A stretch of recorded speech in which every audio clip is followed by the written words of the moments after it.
Thanks for jumping into the Weekend Rewind. We're rewinding 2 days. I recorded it this week and absolutely loved it. One of my favorite Talk the Walk episodes with Alan Weiss. He is been inducted into the National Speakers Association Hall of Fame. So he's pretty amazing and has just a ton of wisdom when it comes to crafting your keynote speech. I deliver keynotes and I learned a ton from this one. So enjoy it and let me know your thoughts on all the social platforms. Or if you love this episode, share the love as well. Thanks so much and I'll speak to you tomorrow. Talk the walk with every sip and laugh. Coffee's the fuel, martini's the craft. Conversation swirling in the cool night air. Talk the walk, we're going somewhere.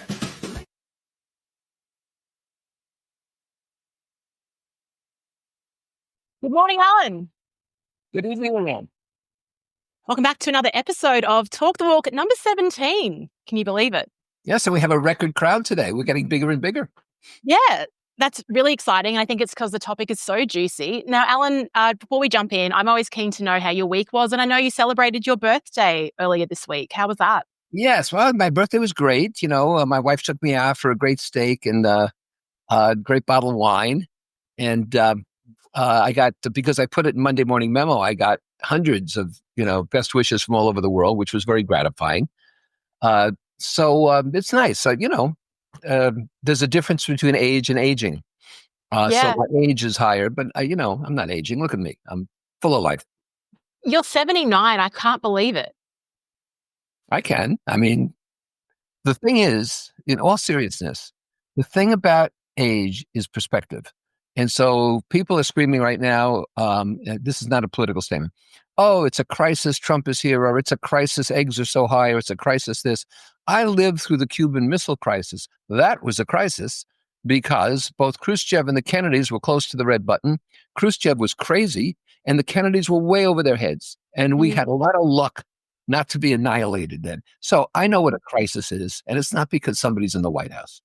Yeah, and that's the beauty of aging is that you get that perspective. Exactly. Well, and if you're joining us, thank you so much for being here. I'm going to jump into the topic really soon, but I responded to your email wishing you a happy birthday, but your email was so good on Monday.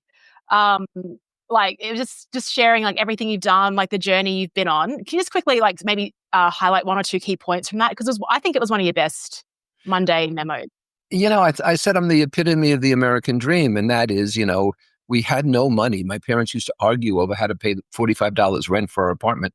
But I determined when I was in school, I was there to read every word on every page in every book. And I got myself an education. And when you have an education, there's a hell of a lot you can do as opposed to not having an education. And, there were a lot of setbacks and there were a lot of bumps in the road and a lot of bullies, but you see your way through them. And if you can't learn from defeat, then you're in bad trouble. So I learned from everything I do, just like as a consultant, you don't get a proposal accepted, you learn from it.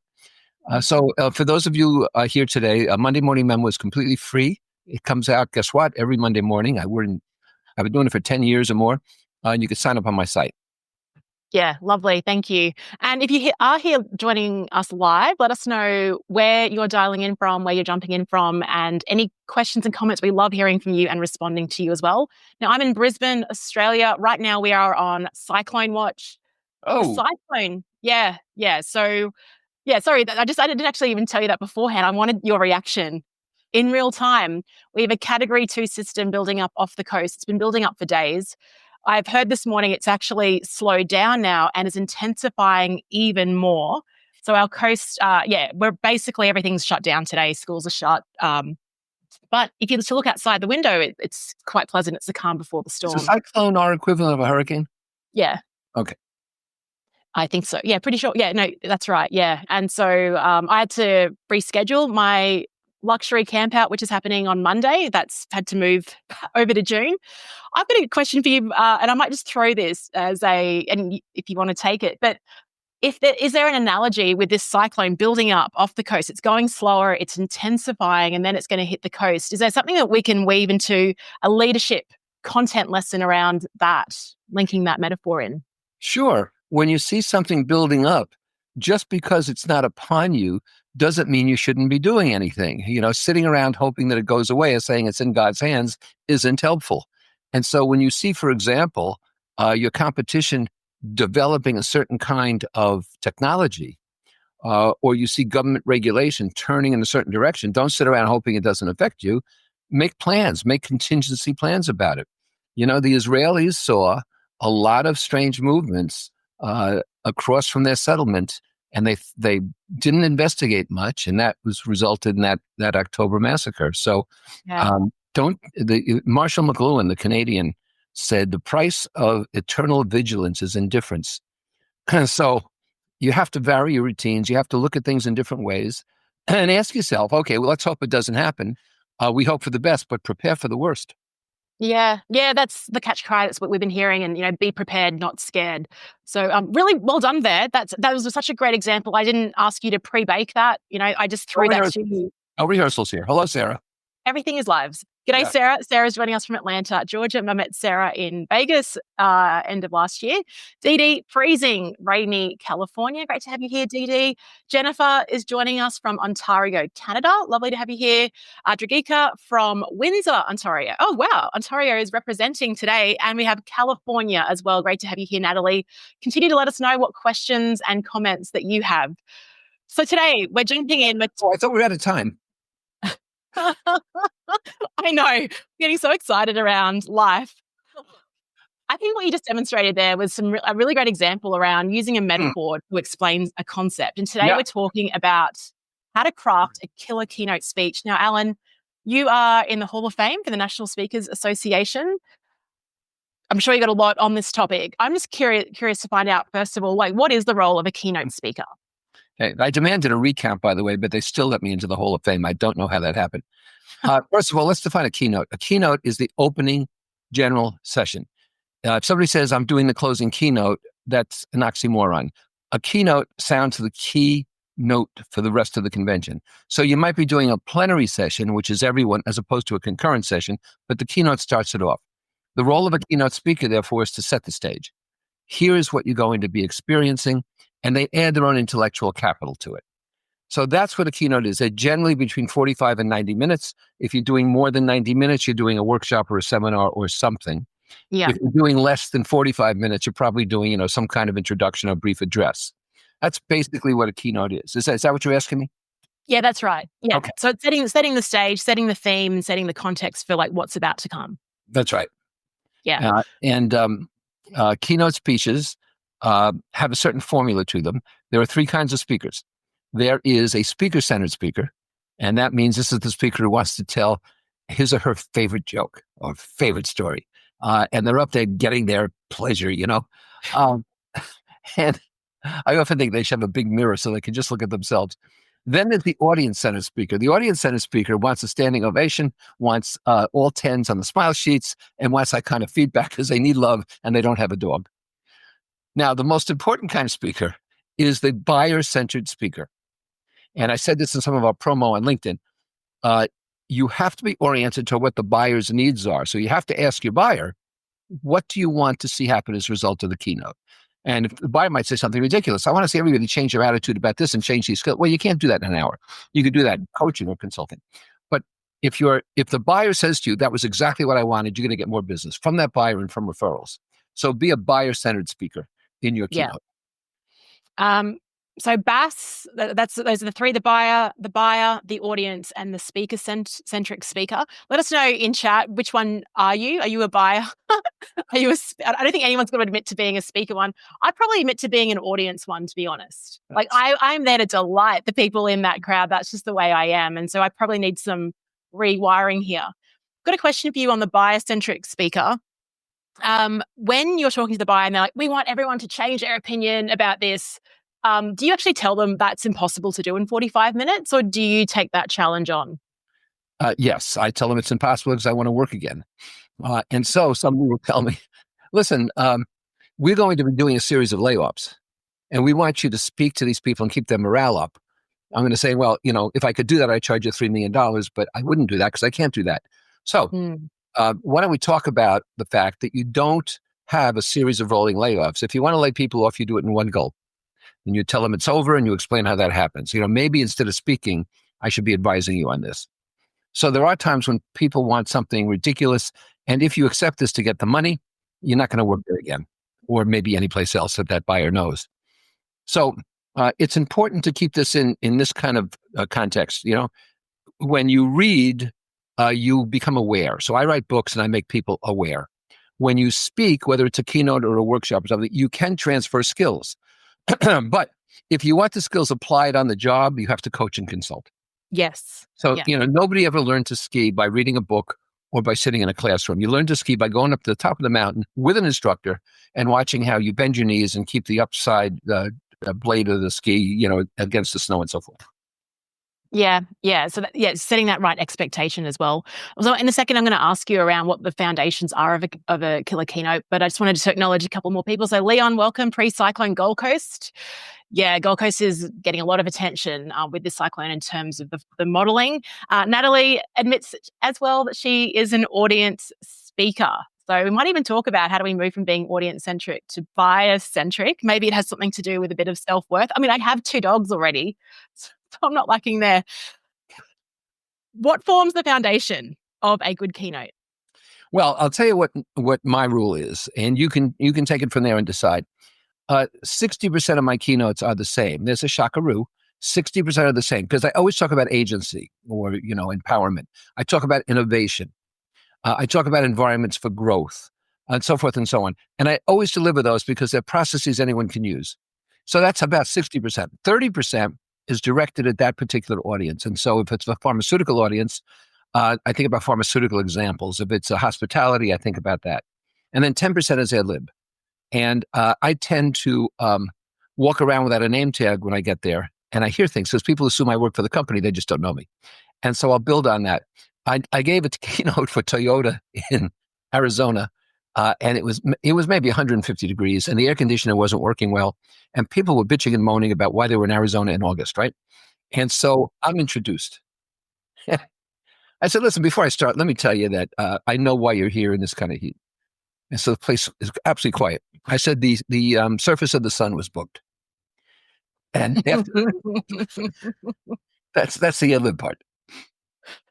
See, that's really a lot of, I guess, keynote speakers are really quite orchestrated and regimented, and like they'll go out and they'll block the stage and be like, I've got to stand just to the left of the microphone to have the impact that I'm after, and my body language has to be this, and my first line out of my mouth is that. But you don't do that. No, and those people are the ones who talk about authenticity, so they're hypocrites. No, I only work with notes with bullet points because I don't believe you memorize a speech, and my memory isn't that good anyway. But I never read a speech. I just give a speech. I've been on stage left sometimes, and I'll say to people, something, I forgot my next point. Talk among yourselves. I'm walking back to the podium. And everybody loves that stuff. And so that's what I do. This is who I am. Yeah. And when you do tell stories, because I believe in stories, Yeah. the stories have to evoke real emotion and then a learning point. So may I demonstrate one? Please. All right. So I land in LA. I'm giving a speech. And I'm picked up at the airport by this woman who I happen to know who works for this LA organization. And we get in her car, and in the back seat, she's got a first aid kits and bottled water and all this stuff. I said to her, do you expect to be marooned somewhere? And she says, no.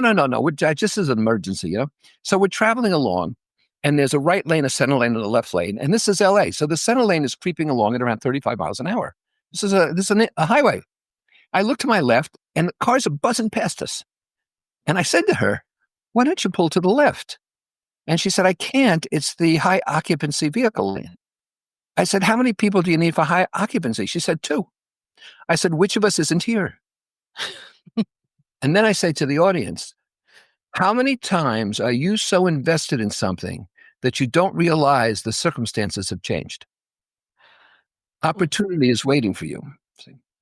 That is really great. Yeah, I love that. You're right. We just are so fixated on what is that we don't actually accept what's in front of us or where we are. So that's an example of you telling a story. It only took, a minute, and then it really hammered home a point because we're in the car with you. That's right. I was thinking of that car, though. That's probably what I need right now for the cyclone prep, and I haven't done that. But in terms of your foundation, you talk about the 60% it's kind of like modularized. You'll take it and so have you really spent time over the years like harnessing that 60% so it's like robust, bulletproof, it's going to land every time? Oh, yeah. Once I have a story or any kind of metaphor or anything and it works, I never change the cadence. I'll only change it if it goes out of date, you know. But otherwise, if I say, well, I was flying on this propellered plane, but I never change the cadence because I know it works, and I know that I'm good at it, and I know it's natural. So all my stories are personalized that way. Every story I tell is true. I don't make up a story. Mm. And I think that, let me just give everybody a hint here about something. Yeah. When I was in, somebody in the Hall of Fame with me, with Jeannie Robertson, and who passed away a year or two ago, a magnificent speaker and a wonderful comic, very funny woman. And she taught me to keep a story log. And she did it because she often spoke for the same companies, and she didn't want to repeat herself. Mm. And so the story log that I keep is on a simple piece of software called FileMaker. You can do it on a spreadsheet. And let's just say the story I just told, I would simply have HOV as my trigger. I wouldn't write out the story, just as HOV. And under it, I have three things. So I would have, I'd have automobiles, Los Angeles, and stuck in a perception. And so if I were in LA, I would hit the file and I would say LA stories, and this would be one that would come up. Nice. That's the story log. Yeah, great. Thank you. And I know stories really underpin everything that you do. Like even I've been in your multi-day workshops, and you just bring out story after story over time, and it makes it really memorable. Jadika's asked, what did Alan say were the three staples of the 60%? So these are your innovation. Yeah, I think what I said was that these are the things I talk about, and I tend to talk about innovation and agency or empowerment, and I talk about the environment for growth and things like that. Yeah. You can talk about whatever you want. Those aren't for everyone. But I think that it saves you a lot of trouble, a lot of time, if the foundation of your IP and your help to companies is confined to certain things that you're going to talk about every time. Yeah. So if you think you've got your area of expertise, it's really honing in on what's the 60% that I can then apply to variations of that speech, no matter what it is. So you said you can apply it to innovation, you can apply it to safety leadership, you can apply it to managing risk. Same thing. Yeah. Now let me ask you: have you done keynotes? Are you big on keynotes?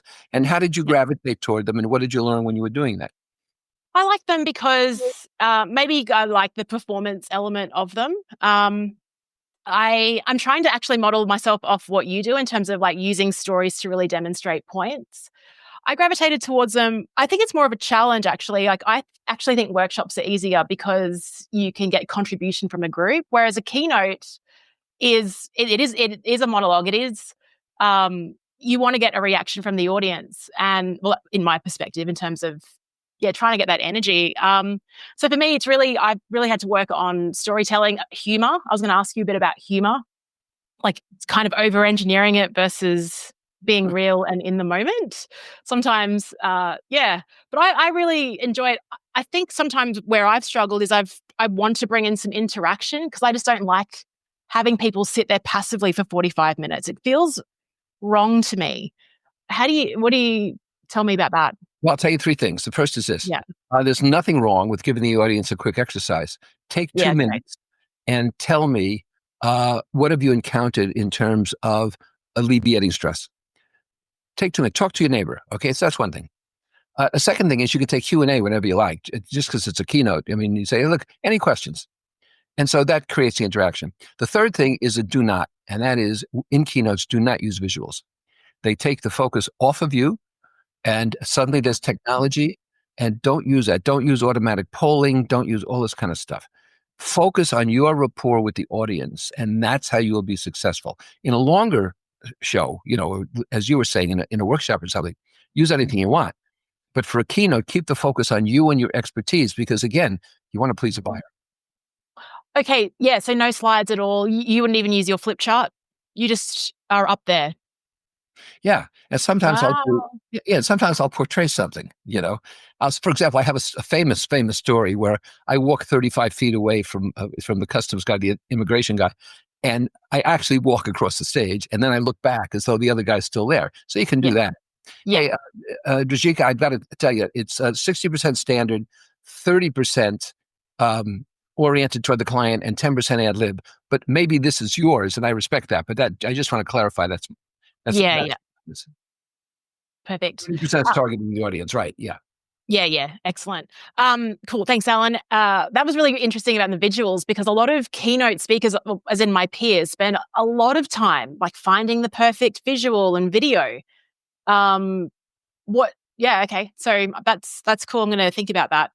Sarah's got a question. Sarah asks, what are some techniques to hook them in the opening? We've spoken about stories, I'm glad, ad-libbing. I'm glad she asked this because this is really important. This is going to be the 1% for some of you. In the first 90 seconds of your keynote, people determine how closely to listen to you. They don't determine whether to listen to you. They're not going to leave, but they are saying, maybe I can check my email. I can talk to Ralph over here. And so the first 90 seconds, and for that matter, by digression, in a book or in a recording, the first 90 seconds, equally important, even in a meeting. So here's what I mean. Don't open a speech by saying, thank you very much. It's so good to be here. How you doing? Don't do that. Start immediately with maybe 2 seconds of silence. Let people settle and they're staring at you. And then you say something like, I was fishing and I got caught by the fish.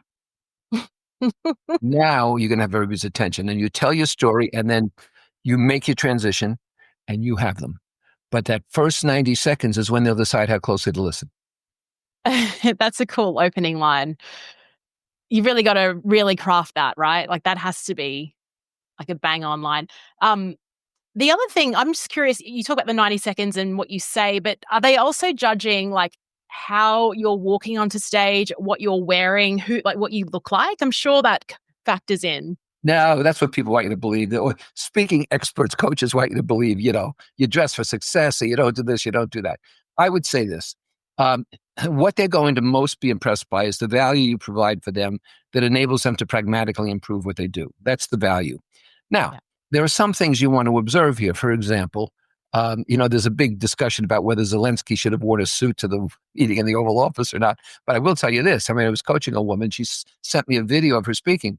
And she walked out there in a very casual outfit with glasses on top of her head. A lot of people push their glasses up. And you could see the reflection of the lights through her glasses. This is not respectful. You have to practice what you're going to wear and think about it so that the audience can relate to you. So, you have to be choreographed so that you can walk around the stage and not stay behind a podium. Yeah. And you have to use hand gestures. And by the way, the larger the audience, the more exaggerated they should be. But that's pretty easy to master. The language is everything. I coached a world-known cosmetic surgeon. He was speaking all over the world. He had advanced techniques for plastic surgery and so on. And I said, okay, let's practice. It's going to be part of your speech. And he said, this is a dramatic new example, and it's very novel in how you create this kind of skin tuck or something like that. And I said, try it this way. What would you think is the best way to create a skin tuck like this? What do you think? How many think it's this? How many think it's that? Right? It's an interaction. Yeah. And then I had him say, you'd be surprised. It's a question of doing something completely counterintuitive, and it will raise your fees by twice as much. Here's what it is. Nice. His wife told me that when he started doing that globally, people went crazy. Yeah, that's immediately like it's more engaging. So in terms of like you mentioned that you just bullet point, like you have speaking notes, you don't actually script it. No. So if you're working with someone, like let's just say I want you to review one of my speeches. What do I do? Do I send you that bullet point sheet and then you like recraft some opening things? Like what would you do? That's too difficult because our delivery is so important. It's steak and it's sizzle, right? So I rather see a video of what you're doing. And the video can be, you can practice it just by yourself, but if you can do it in front of a group, even better. And that way I can see the whole gestalt here and I know what to tell you. Yeah, awesome. I've got one. I'm just wondering if I'm brave enough to send it to you. Okay. Hey, I'm creating a service, Alan. I thought, I don't know, I'm going to send it to my email list. This is the first time I'm sharing this publicly. I'm going to call it Roasted by Leanne. So people submit stuff to me. It could be their website, something else, maybe their speaker video, and I'm going to roast it in a nice sort of video feedback thing for them to provide, feedback and actionable items. So I do sessions occasionally called Being Irritated by Alan, and it's $2,500, and I give you about 40 minutes of feedback with a group. So it's embarrassing, but, and so I go one after another. And, I think there's a lot of utility in that, but you have to be dealing with people with pretty strong egos. That's right. Well, I think if you call it roasted by Leanne, like that's what they're going to, in a loving way, loving and empathetic way. What separates a forgettable keynote from a killer one? You've shared a few things in terms of how you even start. What are you wearing? Don't have glasses on your head. Anything else? Because none of us want to be forgettable. Well, you start with this hook, right? You have the hook. And then you go from point to point. I mean, basically what you're doing is it's a point, story, social proof. A point, story, social proof. You go through your 4 points. People are immersed in all 4 of them. And then you end with a call to action, dramatic call to action. And you say, let me tell you, you can do this tomorrow. You have to do these 3 things. It's not hard. Just do these 3 things. Open your calendar, write it in, and ask someone to hold you accountable, whatever it is. And then end with the story. I always end with a story, like a signature story. And by doing that, it actually cements the prior point in with people. Nice. When you speak about point, story, social proof, do you mean is that the order that you do it in? Because it seems like you start with a story, you land your point, and then you'll emphasize it with a social. Does it matter the order, or am I just being way too analytical? Well, the order doesn't matter that much. I don't think you're being too analytical. I do think you have to do what's comfortable for you. Give me a subject. Turtles. Did you say turtles? Like the reptile? Yeah. I'll tell you a brief story about turtles. I was scuba diving at the Great Barrier Reef. And the instructor told me, if we're lucky, we'll see a green sea turtle. I said, well, great.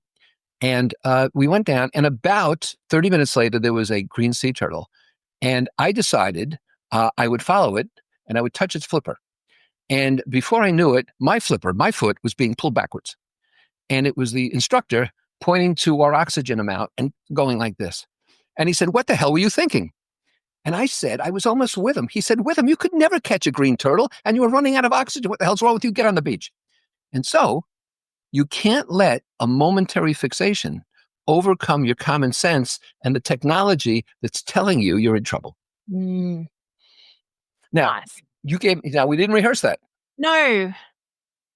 And I was like, turtle, he's not gonna have a turtle story.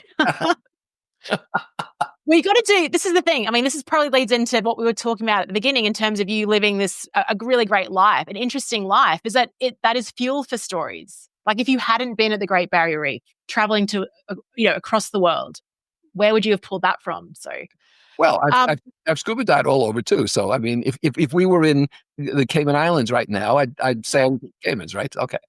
Yeah, nice. Got a couple of comments I'm going to read in a sec, but I'm just curious. We spoke about developing the speech, then match fitness in terms of even the day. Do you feel a little bit nervous, or maybe when you were, let's say, 30 years ago, when you were about my age? Did you feel nervous? Are you trying to end this series we do 30 years ago when you were my age? Is that part of your roasting? What is you? I'm not roasting you right now. It's a 2 out of 10 roast, When I very first started speaking, I think I was leading off for Abraham Lincoln. I think he was the main keynote speaker. But when I first started speaking, I was nervous. But after I did it once or twice, just like when I went on the roller coaster the first time, I said, this is pretty cool. And then I got anticipatory. And today I want to get started. I can't wait to work with the audience. Yeah. And I tell introducers, here's my introduction, read it verbatim and get the hell off. And if you don't, because a lot of these people think they're the star, they want to add things, right? I said, you do not read this verbatim, I'm coming out there and taking the microphone away. I'm warning you. Yeah. Some of them say, I didn't bring your introduction with me. And I pull in my pocket. I said, here it is. I have an extra. So I get very anticipatory. I can't wait to work with the audience. Yeah. I'm the same. And I find like if I'm on, and this isn't a keynote, but if I'm on during a conference or speaking anytime where it's the afternoon, I'm just waiting around. I can't do anything else. Like I'm just waiting to speak. Whereas you'd probably be writing a book that morning. Yeah. Playing Angry Birds, right? Something like that. Yeah. Yeah. And in terms of, in terms of rehearsing, like do you out loud rehearse in front of a mirror? What does that look like for you? No. Sometimes I time it because there's a tight time frame and I never go over. I would rather end 10 minutes early than go 2 minutes over. Yeah. I will tell you though, while we have a little bit of time, My greatest speaking success ever, single speech, was in Sydney. And I had been on a speaking tour of Australia, and we ended in Sydney. My wife was with me, and we were at this big hall with probably 300 or 400 people. And at the end, I don't know why I did it, but at the end, this is an ad lib piece. I said, I just love Australians, and I'm not blowing smoke. I said, maybe it's because my father was a paratrooper who fought in New Guinea to defend Australia. And I guess I have an affinity for the place, and he did too, I talked about that. And Australians, at least at the time, did not give standing ovations. And these people stood and clapped and clapped and clapped. So I thanked them, and I walked off stage, and they kept clapping. I came back on stage, and they kept clapping. I did that 3 times, and the 4th time I said to my wife, we're leaving the building. Oh, And it was one of the very special moments in my entire career. Yeah. And that's really special. And as you share that, like, I'm getting chills as well. And I imagine that was even more special as well for the people in the room. That's memorable, right? Because it has that emotion. There's a real emotional connection to it. Yeah. I've been to Australia 19 times. I don't think that's an accident. No. Oh, well, we'll love to get you back. Number 20. Dee Dee, I think she asked this before, and you shared the turtle story, and she also shared this guy, the perfect story every time. That's probably a service you could offer, the perfect story every time. Kem says, yes, does it come with age? So he was talking about like this reduction of nerves as well. Finally, I just want to ask, are there any tips for working with tough crowds? Like where maybe you're not the keynote, maybe you're sort of later in the conference, but or maybe the CEO's done a speech and it hasn't been the most invigorating thing, and then you're next. Well, stick to your guns. In other words, start with something that's going to grab their interest right away and do a great job. Don't be diminished. Don't be deterred by something that happened before. But if you're talking a tough crowd in terms of hostile questions, not just questions, which are good, but hostile questions, or things like that, sometimes you have to deal with it directly. In my entire career, I've drawn my guns on stage 3 times. Once, by the way, was in Australia, and because you have all the power on stage, and if you pick on someone, it's not terribly nice. But yeah. I saw one group. It's just what you said. They had a lousy speaker before me, one of the executives. They had all got their iPhones out. And I said to them when I was introduced, okay, listen, here's a test. I said, you can put your iPhones away and listen to me for the next 59 minutes because you'll still have your iPhones. But if you want to keep fooling around with them, when I'm done in 59 minutes, you won't have me again. Think it over. Wow. So you actually said that to kick it off. What do I have to lose? I'm paid. It's pretty brave to say that, No. Bravery is the people jumping into enemy guns. Yeah, that's true. Oh, lots of so much here. Any sort of final thoughts or notes of advice for us that are aspiring keynote speakers, want to continue doing it? Great. Have fun. Enjoy it. If you enjoy it, the audience will enjoy it. Emotions are infectious. If you seem nervous, they'll be nervous. And so stop worrying about what you're wearing. Stop worrying about whether they like you. Just go out there and try to help them by giving them value, but enjoy doing it. Laughter reduces tension and reduces stress. Yeah. And it releases endorphins. And so that's what you should try to do. Yeah, love it. Hey, there's been 2 more questions that have snuck in. Are you okay if we just go for a minute or 2 longer? I'm good. Sweet. Jennifer asks, when an event planner requests the keynote has not been presented before, can you be authentic with that by using different examples but keeping the same framework or key elements? So they want like a unique keynote. They don't want a unique keynote. Is that what you're saying? They do want a unique keynote. So they want something that's never been delivered before. Well, I think that's fair, but don't forget, it doesn't mean your intellectual property has to change. So what should change are the examples you use and some of the metaphors you use and the stories you use, but you're there for a purpose. And so if you're there to help understand what enlightened leadership is, you don't have to create a new definition of enlightened leadership. But what you do is maybe you adapt it for their purposes. I've called audience members in advance when I was given a list with their permission and said, tell me what the biggest issues you're facing today. Yeah. Extremely relevant, right?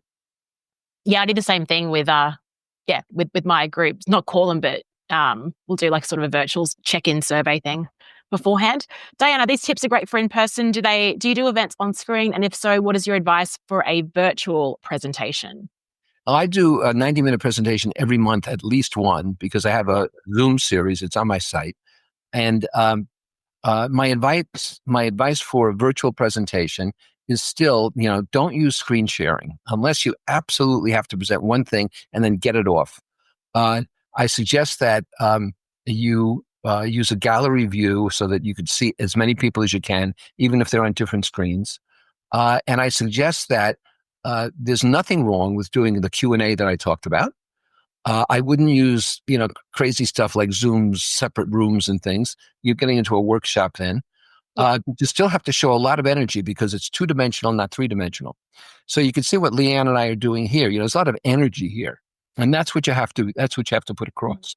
And I demand that everybody have their video on. You cannot attend my sessions with the video off because it's not respectful. And I want to see your reactions. I'm letting you see mine. Yeah, I love that. And I think, Alan, you gave a great example earlier of with that surgeon where he asked a question, you got hands raised. Like, I will do that in virtual as well. Like, hey, these are their options, 1, 2, or 3. Let me know what you think in chat, and just to try to get that happening too. And I guess even on this, we're doing a virtual live stream now. We're trying to keep it interactive with everyone here as well. So we got some applause. Thanks so much, Cam. I hope he's standing up. Oh, yeah. He can say that he is. Sarah, thanks, Alan and Leanne. See you next time. And I think we'll close it there, Alan. Thank you so much. And I'm so glad we got to talk before the cyclone hits, and hopefully it isn't too bad. And hope you have a wonderful birthday week. Yeah, please stay safe. And listen, everybody listening, if you have ideas for future shows, let us know. Yes, that's right. And if you want to sponsor my coffee mug in future, you're welcome to do that too. Enjoy that martini. Thanks so much. Thank you. Good night.